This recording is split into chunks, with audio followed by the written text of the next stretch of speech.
নমস্কাৰ সকলোকে স্বাগতম জনাইছো আসাম কেৰিয়াৰ পইণ্ট ইউটিউব চেনেলটোলৈ বন্ধুসকল আজিৰ ভিডিঅ'তে আমি আপোনালোকৰ অহা 9 মাৰ্চ তাৰিখে অনুষ্ঠিত হ'ব লগা ডিএমই নন টেকনিক্যাল এক্সামৰ বাবে সহায়ক হোৱাকৈ গণিতৰ আন এটা নতুন ভিডিঅ' লৈছো এই ভিডিঅ'টিত আমি কিছুমান সহজ পদ্ধতিৰ জৰিয়তে আপোনালোকক কোৱেশ্যনখিনি কৰাই দিবলৈ চেষ্টা কৰিম যাতে এক্সামত গৈ খুব কম সময়ৰ ভিতৰতে এনে ধৰণৰ কোৱেশ্যনবোৰ আপোনালোকে সলভ কৰি দিব পাৰে তো বলক দেৰি নকৰো প্ৰশ্নসমূহ আলোচনা কৰো প্ৰথম প্ৰশ্নটো কি দিছে চাওক এটা ফুলৰ টাবৰ দাম 120 টকা যদি দোকানীজনে 10% লোকসানত টাবটো বেচে তেন্তে কিমান দামত বেচিলে এ ফ্লাৱাৰ পট কষ্ট ৰেস 120 if the shopkeeper sells at a loss of 10% at what price did he sell it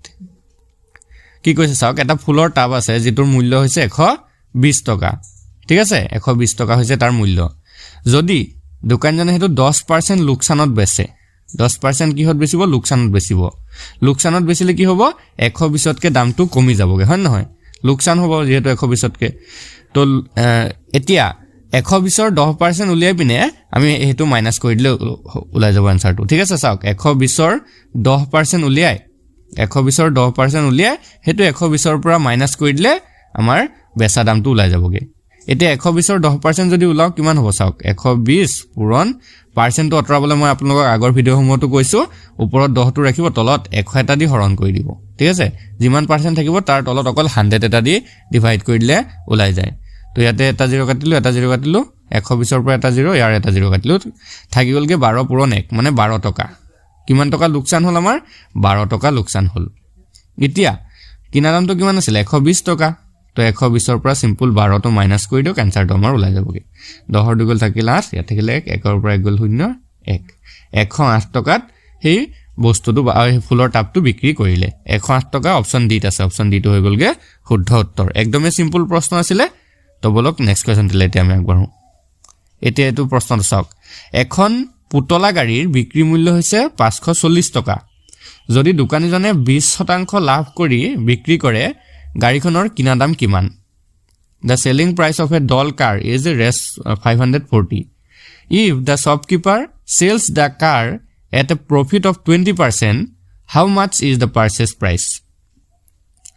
চাওক দোকানীজনে 540 টকাত পুতলা গাড়ীখন বিক্ৰী কৰিলে দেই এটো হৈছে সেল কৰিলে এতিয়া তাত আকৌ হি 20% প্ৰফিটও কৰিলে কিমান কৰিলে 20% প্ৰফিট কৰিলে এতিয়া আমাক উলিয়াব কৈছে যে হেই গাড়ীখন তেও কিমান দি কিনিছিলে ঠিক আছে 20% প্ৰফিট কৰাৰ আগত হেই গাড়ীখন তেও কিমান দি কিনিছিলে কিবা এটা কম দাম দি কিনিছিলে ন সাপোজ 400 বা 500 কিবা এটা কিনিছিলে যাৰ ফলত তেও 20% লাভ কৰাৰ পিছতো হেতু 540 টকাত বিক্ৰী কৰিব পাৰিলে এতিয়া আমি ধৰি লৈছো তেও গাড়ীখন x টকাত কিনিছিলে হয়নে ভালকে মন কৰিব গাড়ীখন তেও x টকাত কিনিছিলে এতিয়া x ৰ কিমান পাৰ্চেন্ট লাভ কৰিলে 20% লাভ কৰিলে x ৰ কিমান পাৰ্চেন্ট লাভ কৰিলে 20% তো এই x ৰ লগত আমি যদি x ৰ 20% টো যোগ কৰি দিও তেতিয়া কি উলাই যাবগে 540 উলাই যাব মই আপোনাক ভালকে লিখি দিছো চাওক তো গাড়ীখন আমি ধৰিলো কিনিছিলে কিমান টকা দি x টকা দি গাড়ীখন কিনিছিলে এতিয়া x যোগ x ৰ কিমান পাৰ্চেন্ট লাভ হৈছিলে 20% x যোগ x ৰ 20% সমান কিমান 540 অলপ ভালকে চাব দেই এটো হৈছে x কিনা দাম আৰু তাৰ লগত কিনা দামৰ কিমান পাৰ্চেন্ট লাভ কৰিছিলে 20% লাভ কৰিছিলে তো হেতু হৈ গলগে x ৰ 20% আৰু তাৰ পিছত যেটো বিক্ৰী মূল্য উলাইছিলে তেও আছিল হেতু 540 এটো হৈ যাবগে আমাৰ যেটো সমীকৰণ টাইপৰ কোৱেশ্যন এটো এতিয়া আমি একনক সলভ কৰি দিম x plus x ৰ 20% মানে x into 20/100 is equal 540 এতিয়া 0 এটা কাটিলো 2 এ 10 যদি কাটো 5 বাৰ যাব তো থাকি গল আমাৰ x plus x/5 is equal 540 ঠিক আছে এতিয়া ওপৰকন মই মুছি লৈছো চাই লওক ভালকে তাৰ পিছতে যদি চাও আমি x আৰু x plus x/5 যদি আমি একন কৰি দিও তেতিয়া কিমান থাকিব তেতিয়া কিমান হ'ব চাওক এটা যদি আমি এলসিএম লও 5 আহিব এফালে আহিব 5x plus x is equal 540 তাবা 5 টো যদি ইফালে গুছি যায় পূৰণ হৈ যাবগে তো এটো 5 আৰু x যোগ কৰিলে 6x is equal 540 into 5 এতিয়া 540 into 5 যদি কৰো কিমান হয় চাওক 5 শূন্য শূন্য 5 4 গুণ 20 শূন্য কৰিলে 2 5 5 25 26 27 এটো হৈ গলগে আমাৰ 27 6x ইকুৱেল কিমান 27 খ 27 খ ওলালে এতিয়া সিম্পল আমি x ৰ ভ্যালুটো ওলাই দিও কাৰণ x টো আছিল আমাৰ কি কিনা দাম তো x ৰ ভ্যালুটো কিমান ওলাব 27 খ divided by 6 এটা 27 ক যদি 6 ৰে হৰণ কৰো কিমান ওলাই যাওক 27 ক 6 ৰে যদি হৰণ কৰো 6 গুণ 6 6 গুণ 12 6 4 গুণ 24 নামিলে 3 খ 6 5 গুণ 30 এক এটা 0 এটা ওপৰত গৈ যাবগে তো এটো হৈ যাবগে 450 তো আমাৰ আনসাৰটো ওলাই গল x ৰ ভ্যালুটো ওলাই গল 450 ঠিক আছে তো কিনা দামটো কিমান আছিল 450 টকা অপচন ডি আছে অপচন ডি টো হৈ যাব শুদ্ধ উত্তৰ তো এই প্ৰশ্নটো অকমান ক্ৰিটিক্যাল টাইপত হ'ব পাৰে ভালকে চাই লব যদি বুজা নাই ভিডিওটো আকৌ আগৰ পৰা লগাই পিনে ভালকে চাই লওক তো বলক নেক্সট কোৱেশ্চনটো আগবাঢ়িম কি কৈছে চাওক এটা সমকোণী আকৌ সমদ্বিবাহু ঠিক আছে ভালকে মন কৰিব সমকোণী ইফালে আকৌ সমদ্বিবাহু ত্ৰিভুজৰ এংগল c টো 90 ডিগ্ৰী ac সমান 6 সেমি তেতিয়া ab সমান কিমান উলিয়াব কৈছে ABC is an right angle isosceles triangle with angle C is equal 90 degree. AC is equal 6 cm then AB is equal what? তো মই চিত্ৰটো আগি লৈছো কি কৈছে চাওক ABC এটা সমকোণী আকৌ ইফালে সমদ্বিবাহু ঠিক আছে সমকোণটো কোনটো হয় C2 90 ডিগ্ৰী আকৌ দুটা বাহু সমানো আছে এডাল আৰু এডাল বাহু সমান ঠিক আছে আকৌ এটো A আৰু B দিলো মই এতিয়া আমাক কি দিয়া আছিল চাওক AC দিয়া আছিল 6 cm একন যদি 6 হয় একনো সেম BC কোন কিমান হ'ব 6 হ'ব কাৰণ এটো সমদ্বিবাহু ত্ৰিভুজ হয় এতিয়া আমাক উলিয়াব দিছে AB কোন কিমান হ'ব ইয়াত আমি পাইথাগোৰাছৰ সূত্ৰটো লগাই দিলে হৈ গল সিম্পল তো পাইথাগোৰাছৰ সূত্ৰটো কি কয় AB square is equal AC square plus BC square এটো হৈছে পাইথাগোৰাছৰ সূত্ৰ যে সমকোণী ত্ৰিভুজৰ ক্ষেত্ৰত যদি আমি চাও যিডাল অতিভুজ থাকে অতিভুজৰ স্কয়াৰ কৰিলে বাকি দুডাল বাহুৰ বৰ্গৰ যোগফলৰ সমান হয় তো এতিয়া AB স্কয়াৰ ইজ ইকুৱেল কি হ'ব ইয়াত AC মানে হৈছে 6 আৰু BC মানে হৈছে 6 6 স্কয়াৰ প্লাস 6 স্কয়াৰ তো 6 6 গুণ 36 আকৌ 6 6 গুণ 36 AB স্কয়াৰ মানে তো AB স্কয়াৰ মানে এতিয়া কি হ'ব 36 36 যোগ কৰিলে হৈ যাবগে 72 72 ঠিক আছে এতিয়া আমি যদি চাও উপকৰণ মুছি দিছো চাওক এতিয়া আমি যদি চাও AB ইজ ইকুৱেল কি হ'বগে √72 √72 কিন্তু √72 যেহেতু অপচনত নাই তো √72 টো হৈ যাবগে 6√2 কেনে 6√2 হ'ব চাওক কাৰণ 6 6 গুণ 36 এই 72 টো আমি ভাঙি লৈছো চাওক 72 টো আমি কেনে লিখিব পাৰো 6 * 6 * 2 মানে 6 6 গুণ 36 36 গুণ 72 এটা হি 6 * 6 টো বাহিৰলে এটা গুছি আহিলে 6 আৰু ভিতৰত অকল √2 টো থাকি গলগে তো 6√2 হৈ যাব আমাৰ আনসাৰ অপচন এ আছে অপচন এ টো হৈ গলগে শুদ্ধ উত্তৰ আশা কৰিছো বুজি পাইছে আৰু ইয়াতে আপোনালোকক এটা ইম্পৰ্টেন্ট কথা জনাই থওঁ আপোনালোকৰ 9 মাৰ্চত অনুষ্ঠিত হ'ব লগা নন টেকনিক্যাল এক্সামৰ বাবে আমি কিছুমান ইম্পৰ্টেন্ট PDF নোটস বনাইছো তো সেই PDF নোটস কিনি যদি ইতিয়াৰ পৰা আপোনালোকে ভালকে পঢ়ি থাকে বহুতো কোৱেশ্চন তাৰ পৰা কমন পৰিব আমাৰ 12 তাৰিখে যেটো এক্সাম হৈ গৈছিলে টেকনিক্যাল এক্সামৰ তাত বহুতো কোৱেশ্চন 50 ৰ পৰা 60% কোৱেশ্চন এই নোটস বিলাকৰ পৰা কমন পৰিছে আৰু ইউটিউব ভিডিও বিলাকৰ পৰা কমন পৰিছে তো মাত্ৰ 49 টকা পে কৰিলে এই গুটেখিনি নোটস আপোনালোকে পাই যাবগে 16 টা মান PDF আপোনালোকক পঠাই দিম তো ভাবিছক মাত্ৰ 49 টকাত বা 50 টকাতে আপোনালোকে ইমান গাল নোটস পাই যাব আৰু ইতিয়াৰ পৰা ভালকে পঢ়ি থাকিব পাৰিব তো যদি প্ৰয়োজন হয় স্ক্ৰিনত এটা নাম্বাৰ থাকিব সেই নাম্বাৰটোত আপোনালোকে হোৱাটছআপত মেছেজ কৰি মাত্ৰ 49 টকা পে কৰি দিলে আমি গুটেখিনি নোটস আপোনালোকক দি দিম ঠিক আছে তো বলক নেক্সট কোৱেশ্চনটো আগবাঢ়ো নেক্সট কোৱেশ্চনটো কি দিছে চাওক এটা 20 মিটাৰ কুৱাৰ গভীৰতা 20 মিটাৰ আৰু ব্যাস 7 মিটাৰ তাৰ পৰা খান্দি উলিওৱা মাটিৰ আয়তন কিমান হ'ব এ 20 meter well is 20 meter deep and 7 meter in diameter. What is the volume of the soil excavated from it? তো সব কুয়া টাইপ এটা এনেকুৱা ধৰক কুয়াটা আছে ঠিক আছে কুয়াটোৰ যেটো দিগ ঠিক আছে উচ্চতা বা দিগটো কিমান হয় 20 মিটাৰ তাৰ পিছতে এই গুটে ব্যাসডাল কিমান দিয়া আছে আমাক 7 মিটাৰ ঠিক আছে ব্যাসটো কিমান দিয়া আছে 7 মিটাৰ এতিয়া আমি ব্যাসাৰ্ধটো উলিয়াই লওঁ ব্যাসাৰ্ধ r = কি হ'ব 7/2 মিটাৰ মানে আধা হয় যেটো ব্যাসাৰ্ধটো সদায় ব্যাসৰ আধা হয় এতিয়া ইয়াৰ কি উলিয়াব কৈছে আয়তন উলিয়াব কৈছে মাটিৰ আয়তন তো এটো এটা কেনেকুৱা টাইপ বনি আছে এটা সুঙা টাইপ বনি আছে হয়নে তো সুঙাৰ আয়তন উলিয়া সূত্ৰটো আছিল এটো পাই r² h ঠিক আছে পাই r² h মনত ৰাখি থব দেই সুঙাৰ আয়তন উলিওৱা সূত্ৰটো হৈছে পাই r স্কয়াৰ ইজ তো ইয়াতে আমি বহুৱাই দিও পাই মানে 22/7 r স্কয়াৰ মানে 7/2 হোল স্কয়াৰ তাৰ পিছতে h মানে হৈছে কি ইয়াত 20 মিটাৰ তো সিম্পল সূত্ৰ হয় এটোত বহুৱাই দিয়ক আনসাৰটো ওলাই যাবগে 22/7 পূৰণ 7 × 49 আৰু 2 × 4 পূৰণ 20 তো হাতে যদি 49 কাটো 7 বাৰ যাব 4 এ 20 কাটিলে 5 বাৰ যাব এতিয়া আমাৰ থাকি গলগে কি 22 পূৰণ 7 পূৰণ 5 22 পূৰণ 7 পূৰণ 5 এতিয়া এইখিনি যদি আমি পূৰণ কৰি দিও আমাৰ আনসাৰটো ওলাই যাবগে তো 22 আৰু 7 5 × 35 22 পূৰণ 35 কৰি দিলে ওলাই যাব 22 পূৰণ 35 কৰক আনসাৰটো ওলাই গলগে পূৰণটো কৰি চাও 5 2 × 10 শূন্য কৰিলে 5 2 × 10 11 3 2 × 6 3 2 × 6 শূন্য 7 1 6 7 1 6 770 মিটাৰ কিউব ঠিক আছে 770 অপচন এটা আছে অপচন এটো হৈ যাব শুদ্ধ উত্তৰ মিটাৰ কিউবটো কেলে দিয়া নাই কাৰণ আমাৰ উত্তৰটো ঘন মিটাৰতে উলিয়াব দিয়া আছিল ঠিক আছে 770 হল উত্তৰটো আশা কৰিছো বুজি পাইছে তো বলক নেক্সট কোৱেশ্চনটো আগবাঢ়ো কি কৈছে পাঁচটা ক্ৰমিক সংখ্যাৰ সমষ্টি 60 হলে মধ্যৱৰ্তী সংখ্যাটো নিৰ্ণয় কৰা if sum of 5 consecutive numbers is 60 determine the middle number তো পাঁচটা সংখ্যা যদি পাঁচটা ক্ৰমিক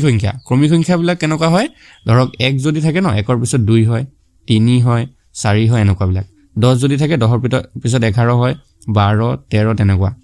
ঠিক আছে যদি বলে 100 থাকে 1 ৰ পিছত 101 102 103 তেনেকুৱা ধৰণৰ এইবিলাক হৈছে ক্ৰমিক সংখ্যা তো এটা যদি x হয় এটা x ধৰিছো আমি তাৰ পিছৰটো কি হ'ব x + 1 তাৰ পিছৰটো হ'ব x + 2 তাৰ পিছৰটো x + 3 আৰু তাৰ পিছৰটো x + 4 হলনে পাঁচটা এটা দুটা তিনটা চাৰিটা পাঁচটা আমাক উলিয়াব কৈছে কোনটো মিডলটো উলিয়াব কৈছে x + 2 এটো উলিয়াব কৈছে আকৌ এইগিটাৰ সমষ্টি আমাক দিয়া আছে সমষ্টি কিমান দিছে 60 মানে আমাক কি কৈছে চাওক x + x + 1 + x + 2 + x + 3 + x + 4 এইগিটাৰ সমষ্টিটো দিয়া আছে আমাক 60 এটা সিম্পল ইয়াৰ পৰা x ৰ ভ্যালু ওলাই দিম x কেটা আছে এটা দুটা তিনটা চাৰিটা পাঁচটা তো এটো হবগে 5x আৰু সংখ্যা কেটা যোগ কৰো 1 1 2 3 3 3 6 6 4 10 5x + 10 = 60 তো 10 টো ইফালে গুছি গলে মাইনাস 10 60 ৰ পৰা 10 গলেগে হ'ব 50 তো 5x = মই কৰিয়ে দিছো নহলে আপোনালোকৰ খেলিমেলি লাগি থাকে 60 - 10 ঠিক আছে 60 - 10 মানে 50 কিমান হলগে 50 5x = 50 হল এটা সিম্পল x ৰ ভ্যালুটো উলিয়াই দিওক ইয়াৰ পৰা 5x = যদি 50 হল x ৰ ভ্যালুটো উলিয়াই দিওক x = হবগে 50 / 5 মানে 10 x ৰ ভ্যালুটো ওলাই গল 10 এটা আমাক উলিয়াব কৈছিল কি মাজৰ সংখ্যাটো মধ্যৱৰ্তীটো আছিল x + 2 মানে 10 + 2 10 + 2 মানে কিমান 12 হয় নহয় 12 টো অপচন সি আছে অপচন সি টো হৈ গল শুদ্ধ উত্তৰ অপচন কেটা খেলিমেলি হৈছে আমাৰ 12 টোৱে শুদ্ধ উত্তৰ হ'ব তো আশা কৰিছো বুজি পাইছে যদি বুজি পাইছে নেক্সট কোৱেশ্চনটো আগবাঢ়ো আহক নেক্সট কোৱেশ্চনটো কি দিছে চাওক if two person can do a piece of work in 20 days and 30 days respectively then in how many days will the work be over if they work together তো ইম্পৰ্টেন্ট প্ৰশ্ন হয় চাওক N ধৰণৰ প্ৰশ্নবিলাক কিন্তু আপোনালোকৰ পৰীক্ষাত আহিব যদি দুজন ব্যক্তিয়ে ক্ৰমে 20 দিন আৰু 30 দিনত এটা কাম কৰিব পাৰে তেন্তে একেলগে কাম কৰিলে কিমান দিনত কামটো শেষ হ'ব তো একদম সিম্পল ট্ৰিক্সত আপোনালোকক শিকাই দিম একদম ইজি মেথডত আপোনালোকে ভালদৰে বুজি যাব এতিয়া প্ৰথম কথা হল কি কৈছে চাওক ধৰিছো আমি a আৰু b দুজন ব্যক্তি আছে ঠিক আছে a এটা কাম কৰিব পাৰে 20 দিনত আৰু b এটা কাম কৰিব পাৰে 30 দিনত ঠিক আছে a এটা কাম কৰিব পাৰে 20 দিনত আৰু b হে কামটো কৰিব পাৰে 30 দিনত এতিয়া দুইজনে যদি একেলগে কামটো কৰে তেতিয়া হলে কিমান দিনত হে কামটো কৰিব পাৰিব এতিয়া হিহঁতৰ টোটাল ওয়াৰ্কটো উলিয়া লকচোন টোটাল ওয়াৰ্কটো কেনেকৈ উলিয়াব এই 20 আৰু 30 আছে ন হিহঁতৰ এলসিএম টো উলিয়া লব ঠিক আছে যেটো এলসিএম আছে লখাগু আছে লখাগুটো উলিয়া লক হল এটা লখাগু কেনেকৈ উলিয়াব যদি আপোনালোকে লখাগু উলিয়াব না জানে তেতিয়া সাইডত কৰি দিছো চাই লক 20 আৰু 30 ৰ লখাগু উলিয়াব লাগে তো আমি কি হৰণ কৰি দিম প্ৰথমতে আমি 5 এৰে হৰণ কৰিম 2 এৰে কৰিব পাৰিলো কিন্তু 5 এৰে কৰি দিছো তো 5 4 * 20 5 6 * 30 এতিয়া 2 এৰে কৰি দিও 2 2 * 4 2 3 * 6 সিম্পল এটা পূৰণ কৰি দিও 5 2 * 10 10 2 * 20 20 3 * 60 তো তো আমি 20 আৰু 30ৰ যেটো এলসিএম হেতু পাই গলো কিমান 60 এতিয়া কথাটো হল চাওক এৰ ইফিচিয়েন্সিটো কিমান হেতু উলিয়ালম মানে কাম কৰাৰ সমৰ্থটো বা ক্ষমতাটো কিমান এতিয়া ক্ষমতা কেনেকৈ উলিয়াব 20 এ সিম্পল 60 হৰণ কৰি দিয়ক মানে কিমান বাৰ হৰণ যায় 20 এ 60 তো এটো যদি আমি চাবল যাও 3 তো এৰ যেটো ইফিচিয়েন্সি হেতু গৈছে কে 3 ঠিক তেনেকে বিৰ টু উলিয়ালক বিৰ ইফিচিয়েন্সিটো কিমান তো এটো যদি আমি চাবল যাও 30 এ 60 কেবাৰ হৰণ যায় দুবাৰ যায় ঠিক আছে কেবাৰ যায় দুবাৰ যায় এতে এৰ টু পাই গলো কাম কৰাৰ সমৰ্থ 3 আৰু বিৰ টু পাই গলো 2 এতিয়া যেহেতু কৈছে হিহতে দুইজনে একেলগে কাম কৰিব ভালকে চাব কিন্তু অকমান যদি আপোনালোকে মনোযোগ নিদিয়ে তেতিয়া কিন্তু নোৱাৰিব এনে ধৰণৰ প্ৰশ্নবিলাক কৈছে না দুইজনে একেলগে কাম কৰিব মানে কি 3 + 2 হিহতৰ কাম কৰাৰ সমৰ্থটো একলগ যোগ হৈ যাব ন তো 3 + 2 মানে কিমান 5 তো 5 এ একেলগে কাম কৰিব 60 টা কাম এতিয়া 5 এ যদি 60 টা কাম একেলগে কৰে কে দিনত কৰিব পাৰিব তো 60 5 এৰে সিম্পল হৰণ কৰি দিয়ক 5 12 60 কিমান দিন লাগিব 12 দিন লাগিব অপচন আছে নেকি 12 দিন চাওক অপচন বি আছে তো অপচন বি হৈ যাব শুদ্ধ উত্তৰ তো একদম সিম্পল হয় এনে ধৰণে প্ৰশ্নবিলাক আহি যায় আৰু এটা প্ৰশ্ন ৰাখিছো ইয়াৰ নেক্সটত হেতু আপোনালোকে আৰু ভালদৰে বুজি পাবলৈ চেষ্টা কৰিব তো এটো যদি বুজি পাইছে কমেন্টত ইয়েস বুলি লিখি দিব যদি বুজা নাই তেনেহলে আমি নেক্সট ভিডিওত আৰু ভালদৰে বুজাবলৈ চেষ্টা কৰিম তো বলক নেক্সট কোৱেশ্চনটো লাইক বঢ়িম কি দিছে চাওক working together A and B can do a piece of work in 10 days if B alone can do the work in 15 days then A alone can do the work in কি কৈছে এটো চাওক অলপ তেনে ধৰণে প্ৰশ্নটো ৰাখিছো যে A আৰু B এ একেলগে কাম কৰিলে 10 দিনত কৰিব পাৰে ঠিক আছে যদি B এ অকলে কামটো কৰে তেতিয়া 15 দিনত কৰিব পাৰে আকৌ তেন্তে যদি A অকলে কামটো কৰে তেতিয়া কিমান দিনত কৰিব পাৰিব তো প্ৰশ্নটো একেটাই হয় একে ধৰণে হয় কিন্তু অলপ ইয়াতে অলপ বেলেগ হৈ গলগে কাৰণ ইয়াত এৰ অকলৰ কামটো উলিয়াব গৈছে ন এ অকলে কিমান দিনৰ কামটো কৰিব পাৰিব তো সেম কন্ডিশন ইয়াতো আমি লগাম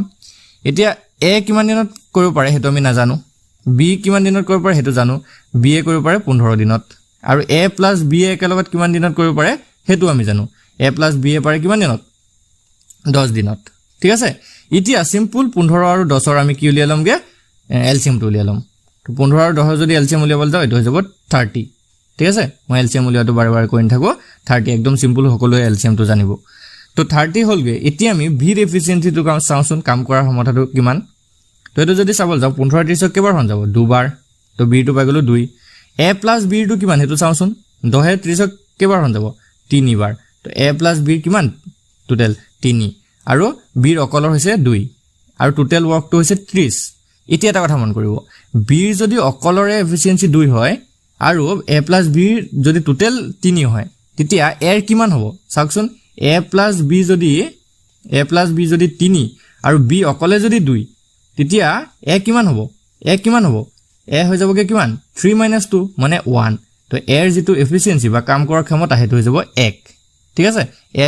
ক্ষমতাটো কিমান হৈ যাব 1 হৈ যাবগে এতিয়া টোটাল ওয়াৰ্ক কিমান আছিল টোটাল ওয়াৰ্ক আছিল 30 ঠিক আছে টোটাল ওয়াৰ্কটো আছিল 30 তো a এদিনত এটাই কাম কৰিব পাৰে তো 30 টা কাম কৰিবলৈ কিমান দিন সময় লাগিব 30 দিন সময় লাগিব তো অপচন ডি টু হৈ যাব শুদ্ধ উত্তৰ অপচন ডি টু হৈ যাব শুদ্ধ উত্তৰ তো আশা কৰিছো বুজি পাইছে যদি আপোনালোকে বুজি পোৱা নাই আমাক কমেন্টত জনাব নেক্সট ভিডিওত আৰু এনে ধৰণৰ প্ৰশ্ন আপোনালোকৰ বাবে লৈ আহিম তো বলক এতিয়া আমি নেক্সট কোৱেশ্চনটো লাগ বঢ়িম নেক্সট কোৱেশ্চনটো দিছে কি চাওক The average of 3 numbers is 28. The first number is half of the second number and the third number is twice the second number. The third number is তো বহুতে ক্রিটিক্যাল ধৰণৰ প্ৰশ্ন হয় কিন্তু একদম ইজি হয় তিনটা সংখ্যাৰ গড় দিয়া আছে আমাক 28 প্ৰথম সংখ্যাটো দ্বিতীয় সংখ্যাৰ আধা আৰু তৃতীয় সংখ্যাটো দ্বিতীয় সংখ্যাৰ দুগুণ এতিয়া তৃতীয় সংখ্যাটো কিমান তো প্ৰশ্নটো ধৰিব পৰা নাই চাগে আপোনালোকে কেনেকৈ কি হ'ব একদমই সিম্পল হয় কি কৈছে চাওক প্ৰথম সংখ্যা তিনটা সংখ্যা আছে ঠিক আছে তো তিনটা সংখ্যা আছে আমি নে প্ৰথমতে ধৰি লৈছো এটা x আছে এটা y আছে আৰু এটা z আছে এতিয়া কি কৈছে চাওক প্ৰথম সংখ্যাটো দ্বিতীয় সংখ্যাৰ আধা এই যে দ্বিতীয় সংখ্যাটো আছিল দ্বিতীয় সংখ্যাটো y আছিল ন ইয়াৰ আধা y/2 মানে এটা যদি আমি কৰিব যাও হেতু মানে y/2 এটা যদি আধা হয় দ্বিতীয় সংখ্যাটোৰ আধা হয় তেতিয়া প্ৰথম সংখ্যাটোৰ দুগুণ নহব জানো দ্বিতীয় সংখ্যাটো কাৰণ চাওক মই এটা কথা আপোনাক বুজাই দিছো এতিয়া 5 টো কি হয় 10 ৰ আধা যে 10 টো কি হ'ব 5 পূৰণ 2 নহয় জানো 5 পূৰণ 2 মানে 5 ৰ দুগুণ তো এই বস্তুটো অলপ বুজি পাব যে 5 টো কি হয় 10 ৰ আধা ঠিক তেনেকৈ 10 টো কি হ'ব 5 ৰ দুগুণ হয় তো এই বস্তুটো অলপ বন কৰিব এতিয়া আমাক কি কৈছিল চাওক যে এটা সংখ্যা যদি আমি x ধৰো তেতিয়া দ্বিতীয় সংখ্যাটো কি হ'ব দ্বিতীয় সংখ্যাটো হৈ যাব 2x কাৰণ আধাটোৰ উল্টা কৰিলে হৈ যাবগে দুগুণ ঠিক আছে এটা যদি প্ৰথমটো x হয় দ্বিতীয়টো 2x আকৌ তৃতীয়টো কি কৈছে চাওক তৃতীয় সংখ্যাটো দ্বিতীয় সংখ্যাটোৰ দুগুণ দ্বিতীয় সংখ্যাটো কি পালো 2x ইয়াৰ দুগুণ যদি কৰিবলৈ যাওঁ 2 দুগুণ 4 4x হৈ গ'ল বুজি পাইছা চাগে আশা কৰিছো তো প্ৰথমটো সংখ্যাটো হৈ গ'লগে x তাৰ পিছৰটো হৈ গ'লগে 2x তাৰ পিছৰটো হৈ গ'লগে 4x এতে হিহঁতৰ গড়টো আমাক দিয়া আছিল 28 আৰু গড় উলিও আমি আপোনালোকক শিকাইছো কেনেকৈ কৰিব লাগে তো সিম্পল তিনটা সংখ্যা যোগ কৰি পিনে 3 ৰে হৰণ কৰি দিব আৰু তেতিয়া তাৰ ভ্যালুটো ওলাবগে 28 তো কেনেকৈ কৰিব লাগে চাওক x কৰিব প্লাস 2x কৰিব প্লাস 4x কৰিব আৰু তাক 3 ৰে ডিভাইড কৰি দিব ইজুকেল ওলাই যাবগে আমাৰ 28 হল এতিয়া x 2x আৰু 4x যদি প্লাস কৰি দিও 4 5 6 7 তো ইজ 7x হ'ব 7x by 3 ইজুকেল 28 ইয়াতে যদি আমি কৰিবলৈ যাওঁ কিমান হ'ব 7x ইজুকেল 28 into 3 ঠিক আছে 28 into 3 এতে 28 আৰু 3 যদি পূৰণ কৰি দিও কিমান হ'ব 8 3 গুণ 24 আৰু 4 ওকলে 2 3 গুণ 6 7 8 84 তো 7x ৰ ভ্যালু কিমান পাই গলো 84 ইয়াৰ পৰা x ৰ ভ্যালু উলিয়াই লওক 84 by 7 7 যদি কাটো 7 গুণ 7 7 গুণ 14 x ৰ ভ্যালু উলাই গলগে 12 ঠিক আছে x ৰ ভ্যালু কিমান ললে 12 এতিয়া চাওক এটা কথা মন কৰিব x ৰ ভ্যালু কিমান ললে 12 আমাক উলিয়াবলৈ কৈছিলে কি তৃতীয় সংখ্যাটো কি চাওক তৃতীয় সংখ্যাটো কোনটো আছিল এইটো 4x টো তো সিম্পল 12 ৰ লগত 4 পূৰণ কৰি দিয়ক 4 বাৰ কিমান 48 ঠিক আছে 48 অপচন ডি টো হৈ যাব শুদ্ধ উত্তৰ অপচন ডি টো হৈ যাব শুদ্ধ উত্তৰ যদি হে আপোনালোকক প্ৰথম সংখ্যাটো উলিয়াব দিলেন তেতিয়া তো 12 হলতেন কাৰণ x টো প্ৰথম সংখ্যা আছিল তো 12 হলতেন যদি দ্বিতীয় সংখ্যাটো উলিয়াব দিলেন তেতিয়া 2 বাৰ 24 হলতেন দ্বিতীয় সংখ্যাটো 24 তৃতীয় সংখ্যাটো 48 তো আশা কৰিছো বুজি পাইছে যদি বুজি পাইছে ইয়েস বুলি লিখি দিব আৰু লাইক এটা কৰি দিব তো নেক্সট কোৱেশ্চন টো আগবাঢ়িম কি দিছে চাওক the average of 4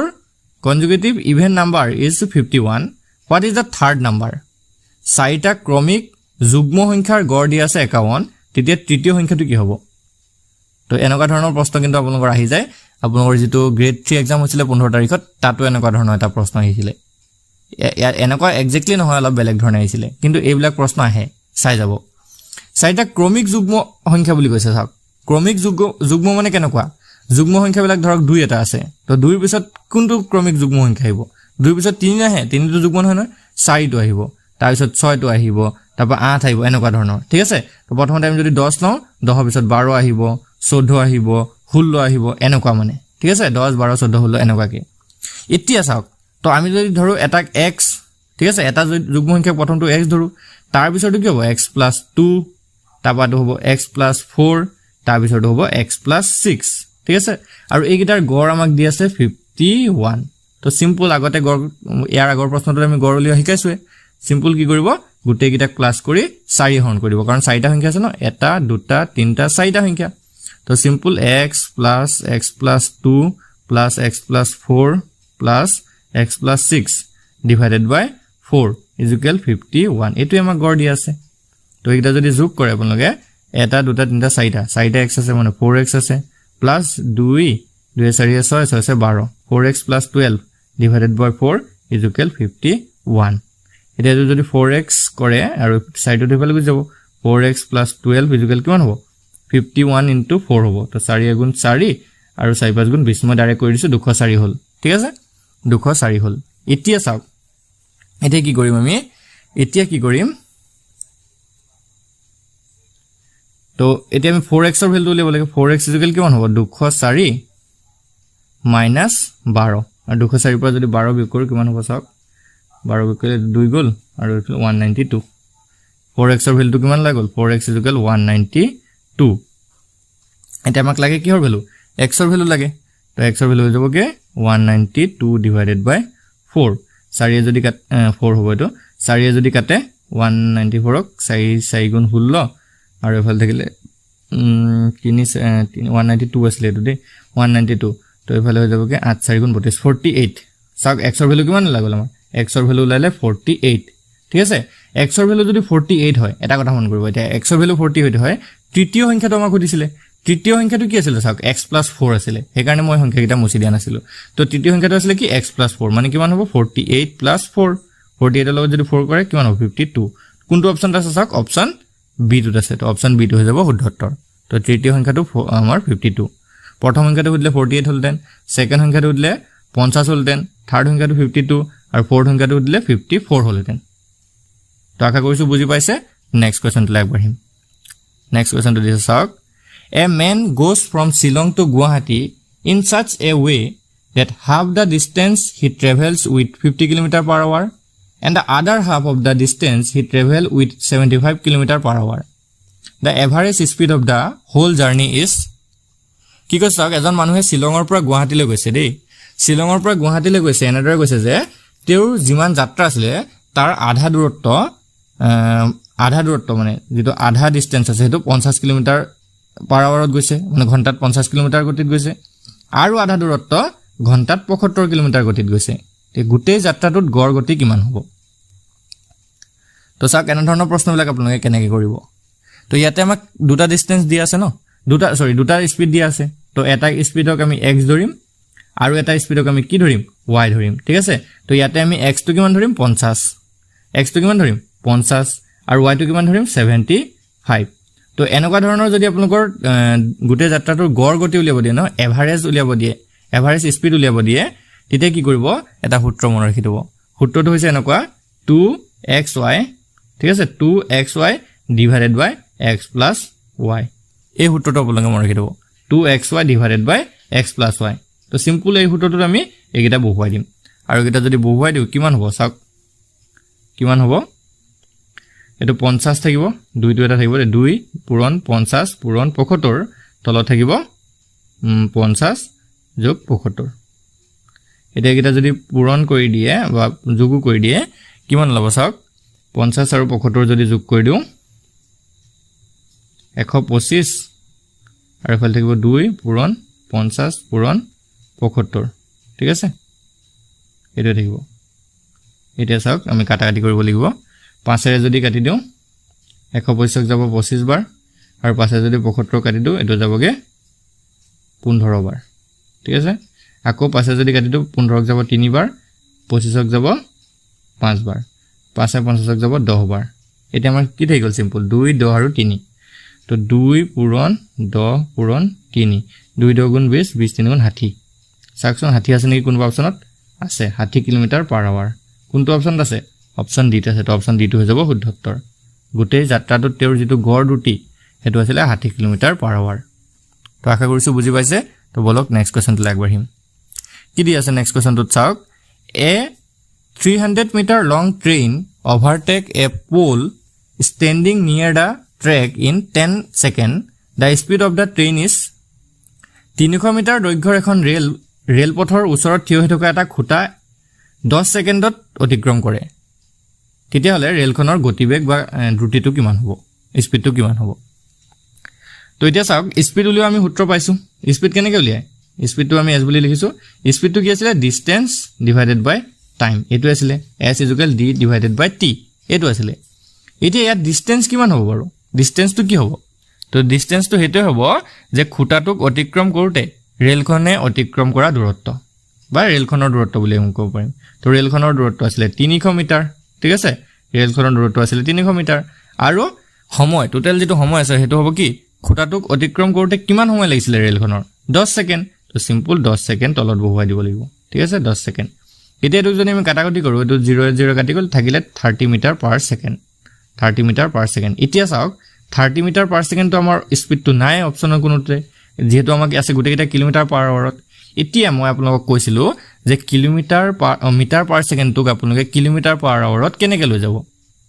আপোনালোকক আগতেও ভিডিও বিলাকত কৈছো আৰু এতিয়া আপোনালোকে চাই লওক তো মিটাৰ পাৰ সেকেন্ড তো কিলোমিটাৰ পাৰ আৱাৰলৈ নিলে এটা কথা আছে যিমান মিটাৰ পাৰ সেকেন্ড আছে ন তাৰ লগত সিম্পল আপোনালোকে 18/5 এটা পূৰণ কৰি দিব লাগিব এটো সূত্ৰই কোৰ পৰা আহিছে 18/5 হেতু আপোনালোকে হদিন না থাকিব এটো আপোনালোকৰ সূত্ৰৰ পৰা আহিছে যে যিমান দি আছে ন তাৰ লগত সিম্পল আপোনালোকে 18/5 এটা পূৰণ কৰি দিব তো এতিয়া 30 ৰ লগত যদি 18/5 পূৰণ কৰি দিও 5 এ 30 ক যাবগে 6 বাৰ তো সিম্পল হৈ গল আমাৰ 6 পূৰণ 18 কিলোমিটাৰ পাৰ আৱাৰ হৈ থাকিব এটা কিলোমিটাৰ পাৰ আৱাৰ এটা 6 আৰু 18 যদি পূৰণ কৰে তো 6 আৰু 18 যদি পূৰণ কৰে কিমান হ'ব চাওক 6 আৰু 18 পূৰণ কৰিলে 18 আৰু 6 8 6 গুণ 48 ৰ 8 উকলে 4 6 গুণ 6 আছে 10 108 তো 108 kilometre per hour 108 kilometre per hour কোনটো অপচন আছে চাওক অপচন ডি টো আছে অপচন ডি টো হৈ যাব শুদ্ধ উত্তৰ তো আশা কৰিছো বুজি পাইছে এতিয়া আমি নেক্সট কোৱেশ্চনটো আগবাঢ়িম নেক্সট কোৱেশ্চনটো কি দিছে চাওক at what rate percent per annum simple interest on a sum of rest 5000 for 3 years become rest 600 কি কৈছে ভালকে চাওক বছৰি কিমান শতাংশ হৰল সুতৰ হাৰত 3 বছৰত 5000 টকাৰ হৰল সুত 600 টকা হ'ব তো ইয়াতে কি কৈছে চাওক আমাৰ হৰল সুতৰ কথা কৈছে মানে সিম্পল ইন্টাৰেষ্টৰ কথা কৈছে আৰু যেটো টাইম হেতু হৈছে 3 বছৰ আৰু যেটো টোটাল এমাউন্ট হেতু হৈছিলে 5000 টকা আৰু সুতটো হৈছেগে 600 টকা এতিয়া সিম্পল ইন্টাৰেষ্টৰ এটা সূত্ৰ আপোনালোকে সদায় মনত ৰাখিব সিম্পল ইন্টাৰেষ্টক আমি এসআই বুলি লিখিম সিম্পল ইন্টাৰেষ্ট তো এসআই উলিওৱা এটা সূত্ৰ আছে এসআই উলিওৱা সূত্ৰটো হৈছে পিআৰটি ডিভাইডেড বাই 100 ঠিক আছে সিম্পল উলিওৱা সূত্ৰটো হৈছে এটো সিম্পল ইন্টাৰেষ্ট উলিওৱা তো এটো আপোনালোকে মনত ৰাখি ল'ব বা নোট কৰি ল'ব ঠিক আছে তো এটো এই সূত্ৰটোৰ পৰা আপোনালোকে যিমান ধৰণৰ সিম্পল ইন্টাৰেষ্টৰ কোৱেশ্চন নহওক যেনেকুৱা ধৰণে নহওক কিয় আপোনালোকে সলভ কৰিব পাৰিব খালি এই সূত্ৰটো ভালকে মনত ৰাখিব লাগিব আৰু ইয়াৰ পৰা আপোনালোকে গোটেইকেইটা বস্তু জানিব লাগিব তো সিম্পল ইন্টাৰেষ্টটো বাৰু সূত্ৰে দিয়া থাকিব পি মানে হৈছে এটো মূলধন ঠিক আছে পি মানে মূলধন আৰু ইয়াতে পি টো হৈ যাব 5000 ঠিক আছে আৰ মানে হৈছে সুতৰ হাৰটো তো ইয়াতে আমাক আৰ টোৱে উলিয়াব দিছে আৰু টি মানে হৈছে টাইম 3 বছৰ যেটো দিয়া আছে আৰু 100 টো 100 সূত্ৰৰ পৰা আহিব তো এতিয়া সিম্পল এই বস্তুকেইটা আমি ইয়াত বহুৱাই দিম তাৰ পৰা আমি কি উলিয়াব পাৰিম সুতৰ হাৰটো উলিয়াই দিম তো ইয়াতে কি কি দিয়া আছে চাই লওক পি টো আমাক দিয়া আছে 5000 তাবা টাইম টো টি টো দিয়া আছে আমাক 3 বছৰ এসআই টো সিম্পল ইন্টাৰেষ্ট আমাক দিয়া আছে 600 টকা আৰু আৰ টো আমাক উলিয়াব লাগে ৰেট অফ ইন্টাৰেষ্ট উলিয়াব লাগে ঠিক আছে এটা কেনে কৰিব চাওক সূত্ৰটো মনত ৰাখিছে চাগে তো আমি সূত্ৰটো মুছি পেলালো এতিয়া চাওক কি কৰিব লাগিব তো আমাক ইন্টাৰেষ্টটো দিয়া আছিল ইন্টাৰেষ্টটো কিমান দিছে 600 টকা তো ইন্টাৰেষ্টৰ জায়গাত 600 পাতি দিলো ঠিক আছে এতিয়া ওপৰত কি আছিল পিআৰটি পি টো আমি নাজানো পি টো জানো 5000 পি টো আমাক দিয়া আছে 5000 পুৰণ আৰ টো আমি নাজানো আৰ টো যেনেকৈ আছে তেনেকৈ থাকিব আৰু টিৰ জায়গাত কিমান আহিব 3 তলত কি আহিব তলত আহিব 100 এতিয়া আমি যদি ইয়াত আৰ টো ৰাখি দিও তো আমি আৰ টো ৰাখি দিছো বাকি বস্তু গুটেইখিনি আমি অতৰাই দিম তো এটো ওপৰত গুছি যাবগে কিমান 600 পুৰণ 100 আৰু ইয়াত তলত গুছি আহিব কিমান 5000 পুৰণ 3 এটো হ'ব কাৰণ আমি যদি বৰ্জপূৰণ কৰিব যাও একিটা ওপৰ তলত পূৰণ হৈ যায়গে তো 600 ৰ পৰা দুটা 0 কাটি দিলো 5000 ৰ পৰা দুটা 0 কাটি দিলো 100 ৰ পৰা এটা 0 কাটি দিলো 500 ৰ পৰা এটা 0 কাটি দিলো এটা 5 এ 10 কাটি দিলো দুবাৰ গল 3 এ 6 কাটি দিলো দুবাৰ গল সিম্পল থাকি গল আমাৰ 2 আৰু 2 তো r ইকুয়াল কিমান হ'ব ইয়াতে পাৰ্সেন্ট আহিব দেই পাৰ্সেন্ট আহিব 100 এটা শতাংশ আহিব না তো 2 দুগুণ হৈ গল কি আমাৰ 4% তো ৰেট অফ ইন্টাৰেষ্ট কিমান হৈ গল 4% অপচন ডি টো হৈ যাব শুদ্ধ উত্তৰ তো প্ৰশ্নটো একদম সহজ হয় আপোনালোকে লগে লগে কৰিব পাৰিব এনেকুৱা ধৰণৰ প্ৰশ্নলে খালি সূত্ৰটো মনত ৰাখিব লাগিব তো বলক নেক্সট কোৱেশ্চনটো আগবাঢ়িম নেক্সট কোৱেশ্চনটো এটা কি কোৱেশ্চন দিছে চাওক cost of a shoe is rest 400 and a shopkeeper sells the shoe at price rest 1000 what is the amount of profit made by the shopkeeper তো এজোৰ জোতাৰ দাম হৈছে 400 টকা এতিয়া এজন দোকানীয়ে সেই জোতাজোৰ 1000 টকাত বিক্ৰী কৰিলে চাওক 1000 টকাত যদি বিক্ৰী কৰে দোকানীজনে কিমান শতাংশ লাভ কৰিলে তো চাওক 400 টকা দি বা 400 টকা হৈছে জোতাজোৰৰ দাম তেও কিনিছিলে 400 টকাত ঠিক আছে এটো সিপি বুলি কম আমি এটো কষ্ট প্ৰাইস তো 400 টকাত কিনিলে আৰু বেচিলে কিমান টকাত 1000 টকাত বেচিলে এটোক আমি এসপি বুলি কম ঠিক আছে 1000 টকাত বেচিলে এতিয়া প্ৰথম কথা হল আমি প্ৰফিট টো উলিয়াই ল'ব লাগিব প্ৰফিট কিমান হল তো প্ৰফিট কেনেকৈ উলিয়াব সিম্পল এসপি পৰা সিপি মাইনাস কৰি দিয়ক 1000 পৰা 400 মাইনাস কৰিলে কিমান হ'ব 600 টকা প্ৰফিট হল তো চাওক এজোৰ জোতাৰ পৰা কিমান টকা প্ৰফিট পালে 600 টকা ঠিক আছে এতিয়া দোকানজনৰ লাভৰ শতাংশ উলিয়াব দিছিলে প্ৰফিট পাৰ্সেন্ট উলিয়াব দিছে আমাক তো প্ৰফিট পাৰ্সেন্টটো কেনেকৈ উলিয়াব ওপৰত থাকিব আপোনালোকৰ প্ৰফিট তলত থাকিব সিপি আৰু ইনটু কৰিব লাগিব 100% ঠিক আছে 100% কৰিব লাগিব এতিয়া প্ৰফিট কিমান আছিল 600 সিপি কিমান আছিল 400 আৰু কি কৰিব লাগিব বুলি কলো 100% পূৰণ কৰিব লাগিব বুলি কলো 00 দুটা কাটি দিয়ক 00 দুটা কাটি দিয়ক 4 এ যদি আপোনালোকে 600 কাটে 4 এ যদি 600 কাটে 150% ঠিক আছে তো তেও লাভ কিমান পালে 150% কোনটো অপচন আছে চাওক অপচন বি টো আছে অপচন বি টো হৈ যাব শুদ্ধ উত্তৰ একদমই সিম্পল হয় আপোনালোকে ইমান কঠিন এইবিলাক বস্তু নাভাবিবই খালি আপোনালোকে প্ৰশ্নটো ভালকে পঢ়ি চাব আৰু যিবিলাক সিম্পল সূত্ৰ আছে হেতু সূত্ৰবিলাক মনত ৰাখি থব তো ইয়াতে সূত্ৰটো হৈছে এটো প্ৰফিট পাৰ্সেন্ট উলিয়াব সূত্ৰটো প্ৰফিট পাৰ্সেন্ট ইকুয়াল কিমান ওপৰত থাকিব প্ৰফিট মানে লাভ ওপৰত থাকিব কি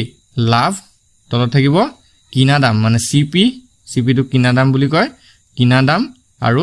ইনটু কৰিব লাগিব 100% ইনটু কৰিব লাগিব কি 100% তো এই সূত্ৰটো যদি আপোনালোকে মনত ৰাখে তেতিয়া প্ৰফিট পাৰ্চেণ্ট উলিয়াবলৈ আপোনালোকে লগে লগে পাৰিব তো বন্ধুসকল আশা কৰিছোঁ আজি ভিডিঅ'টো আপোনালোকৰ বাবে ইনফৰ্মেটিভ হ'ব যদি আপোনালোকে কোৱেশ্যন কেইটা বুজি পাইছে তেনেহ'লে ভিডিঅ'টো এটা লাইক কৰি দিব চেনেলটো ছাবস্ক্ৰাইব কৰি ল'ব আৰু যদি আপোনালোকে কোৱেশ্যনবোৰ বুজি পোৱা নাই তেনেহ'লে আমাক কমেণ্টত জনাই দিব ইয়াৰ নেক্সট ভিডিঅ' বনাই আমি আপোনালোকক আৰু ভালদৰে বুজাবলৈ চেষ্টা কৰিম ধন্যবাদ